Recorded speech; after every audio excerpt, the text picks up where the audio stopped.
ভারতের সীমান্ত বাহিনীর নিরন্তর সতর্কতা এবং কর্মক্ষম দক্ষতার প্রতিফলন ঘটানো এক নাটকীয় ঘটনায় সীমান্ত নিরাপত্তা বাহিনী বিএসএফ সম্প্রতি পশ্চিমবঙ্গের নদিয়া জেলার বাংলাদেশ সীমান্তের কাছে চোরাচালানকৃত সোনার একটি বৃহৎ চালান আটক করেছে।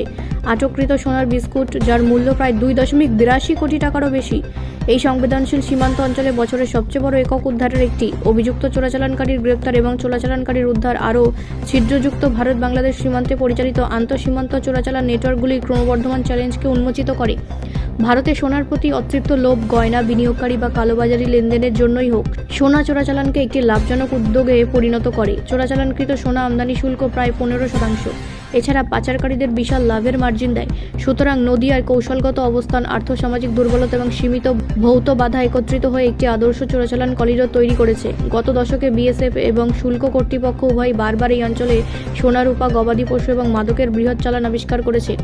বিএসএফ এর সরকারি বিবৃতি অনুসারে বিশেষ করে চাপড়া সেক্টরের কাছে মোতায়েন করা 68তম ব্যাটালিয়ন বিএসএফ থেকে ঘটনাটি ঘটে। একটি নিয়মিত রাতের টহলের সময় বিএসএফ জওয়ানরা আন্তর্জাতিক সীমান্ত বেড়ার কাছে সন্দেহজনক গতিবিধি লক্ষ্য করে। ভারতীয় দিক থেকে শূন্যরেখার দিকে এগিয়ে আসা এক ব্যক্তিকে বিএসএফ এর টহল দলকে দেখে ভীত অবস্থায় দেখা যায়। চ্যালেঞ্জ করা হলে লোকটি পালানোর চেষ্টা করে, যার ফলে সংক্ষিপ্ত ধাওয়া শুরু হয়। অভ্যন্তরীণ গ্রামগুলির দিকে পালানোর আগেই সৈন্যরা তাকে আটক করে।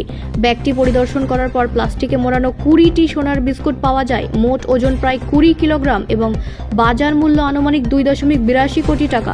এই ঘটনাটি অর্থনৈতিক অপরাধ এবং সংগঠিত চোরাচালান সিন্ডিকেট থেকে শুরু করে আঞ্চলিক অর্থসামাজিক দুর্বলতা এবং সীমান্ত ব্যবস্থাপনার ক্রমবর্ধমান কৌশল, এই একাধিক বিষয়ের উপর আলোকপাত করে। ব্যুরো রিপোর্ট, রাষ্ট্রীয় প্রসার বাংলা।